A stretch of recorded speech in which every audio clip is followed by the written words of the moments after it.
Hey, hey, hey! How's it going? How's everybody doing? Right? We're almost through midweek. Almost getting close. Right? I mean, tomorrow's hump day. Midweek. Wonderful. Wonderful. Although it's going to be cold. It's going to be like bitterly cold. I'm not ready for that. Yeah. Looks like I'm probably going to have a shorter day tomorrow. Well, somewhat shorter. I went around and picked up some of the boxes of the month-end paperwork today, and tomorrow I'll have to run to our storage unit to drop them off. But other than that, that's pretty much all I'm doing. We got a bunch of monitors that we're going to be replacing here soon. Upgrades. Personally, I think it's just about money. Especially because they came with like new ceiling mounts. They're different than the ones we got now. The ones we got now come down and are kind of like almost like a shelf type that the monitor sits on with its stand, and you kind of like strap it in. These are more to where it actually comes out and mounts to the back of the monitor, and then the little box, the computer part of it, if you will, that attaches to the monitor, mounts on the back of that. And it'll look more streamlined and so forth, but it's money. That's all it is. I'm guessing here's what I think. I think when they market this, or when they develop this new system, it's essentially marketed for like new construction or for new restaurants that are putting it in as their first system, because then you would need a ceiling mount for the monitors. I don't think it's marketed that way for existing restaurants that already have some kind of mount, whether it be a shelf type or something similar to the new ones we got. Because why would you need it? Just like when I was looking at it, I was like, it's too bad we can't just use the existing ones we got, because then it'd just be unplug them, put the new monitor in, mount the box to the back of it, plug it in, boom, done. But no, we got to use a new mount, so it's going to be a little bit more involved. But I'm not exactly sure when I'm going to get around to starting on them, because we're actually missing a few parts. Most prominently, there's a bracket that was supposed to be with it that actually, the arms of the ceiling mount attaches to it, and then it basically like straddles the T-rails of the drop ceiling. And you're basically, these monitors aren't real heavy. They're really lightweight, and it basically shares the weight of that across the T-rails, which are secured to the ceiling. But it'll make it a little bit easier, because otherwise you're going to have to go up and basically kind of almost climb in the ceiling a little bit to actually mount it to the studs up in the ceiling, which would be a big pain in the butt. So hopefully those things will come here soon. We'll get everything we need, and then I can start putting these things in. Of course, the worst part of it is going to be once it's all said and done, then we have to call SciComm. Don't get any of us started on that company. Yeah, tech people. I don't know. I really don't know. I question it at times. But yeah, that's good. You have to call them to get it all configured and everything. So that's gonna be a headache. But that's my plate for work for the agenda in the future. Just thought I'd share that for the hell of it, just so y'all can have an idea of what I do when I'm not doing this. Yeah. But at least it's inside work, because this time of the year I'd rather be inside dealing with stuff like that than having to be outside doing stuff. Because it's cold. It's cold. I don't like cold. Anyway, you saw my last video. You saw where I showed off some Funko Pops and some other stuff that I'm eventually going to be looking at hopefully selling through a Whatnot auction. Two of the pops I did show, two of the autographed ones that aren't JSA certified. After doing a little bit more research, I don't think I'll be able to do those in a live auction because, you know, Whatnot, why people like Whatnot so much is because of the authenticity of it. They're very strict, if you will, on what you can sell, especially when it comes to just like listing on the site, not like auction, like live auctions, but actually just taking photos of stuff and listing it like you would on like eBay or something like that. They're very strict because they want to make sure that what's being sold on their site or through them is authentic. It's not counterfeit. It's not tampered with in any way. So, you know, I applaud that and completely accept it. But within that, I mean, I don't know whether a live auction is... I'm sure there's probably some differences because, unlike with a static picture, a live auction, people are actually seeing it live, so they know exactly what they're looking at.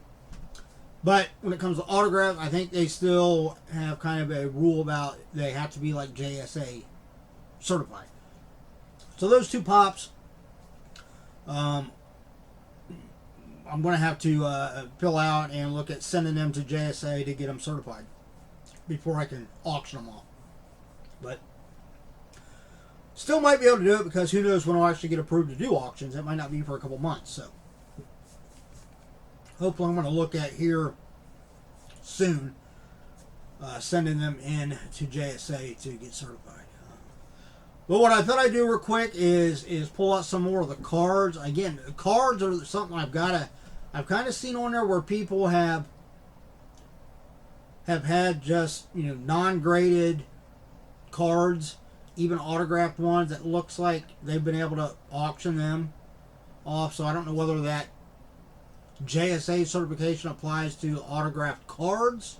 Also, that's something I'm going to have to look more into. Maybe visit a few auctions on there and see what, you know, learn the ropes of it.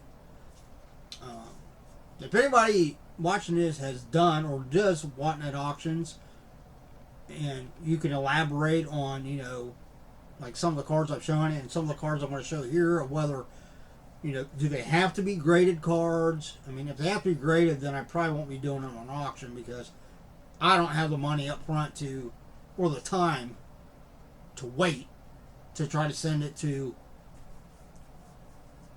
know, Beckett or PSA or, you know, these, because I mean, from what I heard, they've gotten rather expensive now, and they take a long time to get your cards back. So, but yeah, anybody has any ideas can elaborate on some of those questions that I have, of whether you can just do card, whether do they have to be graded, autographed cards, do they have to be JSA certified or authenticated? Like I said, because it's a live auction, I didn't know whether they might have some things that can be done differently in auctions rather than just listings. So if you know, let me know in the comments below. But I thought I'd pull some more of these cards out and again, just show, you know, some of the cards I got. I'm not a big sports card collector. I've gotten these in like mystery boxes from different like Short Sports and Top Sports Entertainment, and you know, all through Pristine Auction. So I mean, they are all actual cards pulled from things, but yeah, I mean, since I'm not really a collector, there's no reason for me to like hold on to a lot of this stuff. So we'll just roll through. See, we'll go through a couple of those. Pull a couple of these autographed ones out.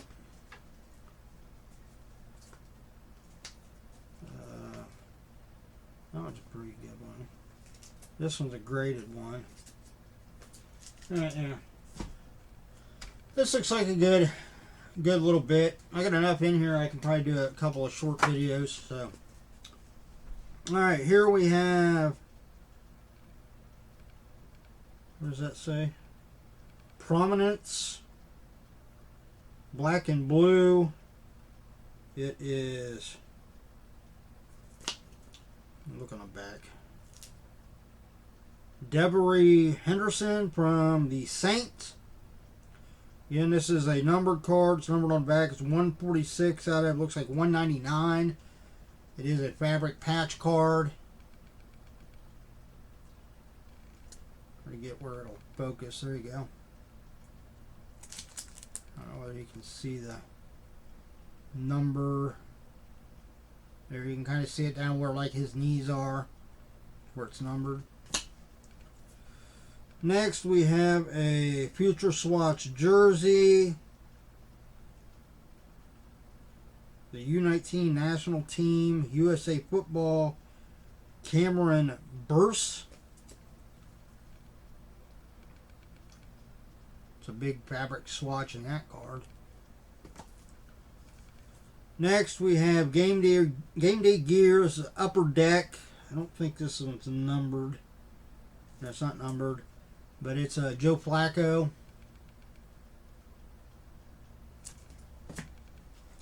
Alright, next we got autograph. This is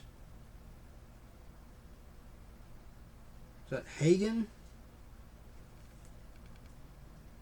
Or Reagan?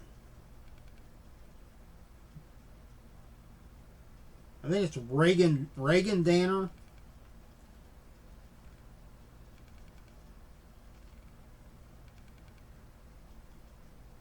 It's got kind of like a lenticular, like 3D aspect to it. That's kind of cool. I never noticed that before. Alright, next we've got from Stars and Stripes Collegiate National Team, we have Tyler Bead. This is numbered 95 out of 99. Does have a swatch in it and his autograph on the clear part of the card there. There's the back. Next we've got a Back to the Future. This is a Don Russ. Nicholas Batum from the, what is that? Is that the Trailblazers or just Blazers? Yeah, Trailblazers. Portland Trailblazers. Yeah, it's fabric swatch card. I don't think this one's numbered. Nope. Alright, and then we have some of these. I'm guessing they're like chromium. They're prism cards. This one's basketball. We got Terrence Mann. Rookie card.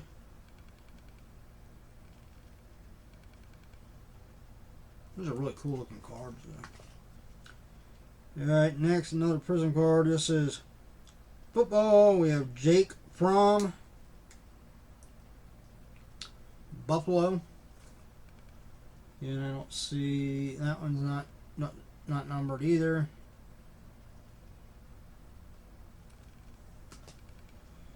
Here is, this looks like another football. Yeah, New Orleans Saints. We have Zach Bond.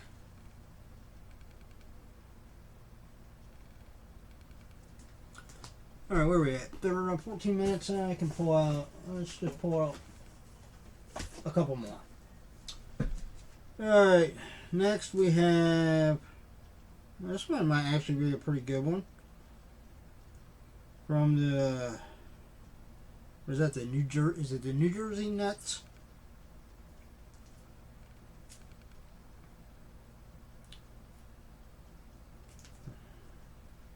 I don't see that this is numbered, but it's a Kevin Durant.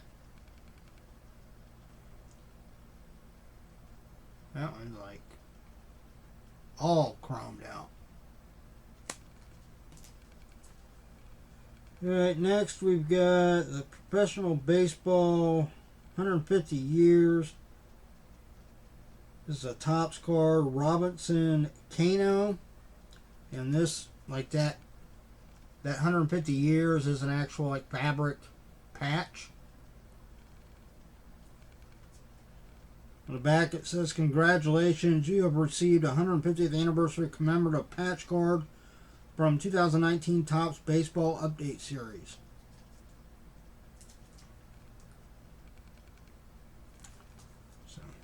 That's kind of cool. Next, we've got a rookie card for Joel Villani, the Tennessee Titans.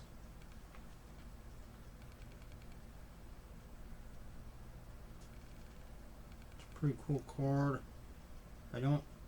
Now this one is numbered. This is number 17 out of 25. I don't know whether I can get the camera to... There you go, right there at the bottom. 17 out of 25. And lastly, from the Pittsburgh Steelers, this is Lymas Swede. Doesn't seem to be numbered, but it is autographed. You can kind of see the autograph there. There you go. Another cool card. Well, yeah, there you go. That's it. And like I said, I've still got a stack in this box, and then I know down in my office I've probably got a crap ton of autographs and patches and stuff down there too. So hopefully a lot of these I'll actually be able to just auction off if I do live auctions without having to get them graded. Like I said, if I have to get them graded, then yeah, I won't be able to do them in a Whatnot auction because I'm not going to spend the money to. I mean, I'm sure like a lot of it might be worth it to. Well, maybe not a lot of them. Some of it might be worth it to get it graded, to auction it off. Other ones, I mean, even graded, even if they got a high grade, it might not warrant the cost of getting them graded because of what some of these places are charging to grade cards now. But we'll have to wait and see. Like I said, the first thing is actually getting approved to do Whatnot auctions, and then we can go from there. But yeah, that's it. Hey, everybody, as always, stay safe and stay healthy, would you? For me. Look out for yourself and those around you. And until the next video, I'm still waiting on a thing from Big Apple's Collectible. I ordered 5 boxes from them. And like the day before New Year's, or not the day before, like the day before New Year's Eve, actually, I think is when it was. I got the first notice that the label had been printed or information had been sent to FedEx or whatever, and then I haven't heard anything since. That's what it says, and it's still on like the little map. It still shows them at Big Apple Collectibles. So I don't know what the hell is going on. Hopefully they'll eventually be on their way, and maybe sometime next week they'll actually show up. I did order 4 Mystery Girl boxes this past Sunday, so I know they've shipped. So as soon as I know when they're going to be here, because it actually don't have a date on it right now. Just got through the holidays, so shipping is still kind of, wild right now. But yeah, hopefully those will be here soon. My band box should be coming here pretty soon. So I'll have a few of my regular style videos to be doing. But I'll also be throwing in some more going through this stuff that I'm hopefully eventually going to be auctioning off. So till then, everybody, take it easy. See ya.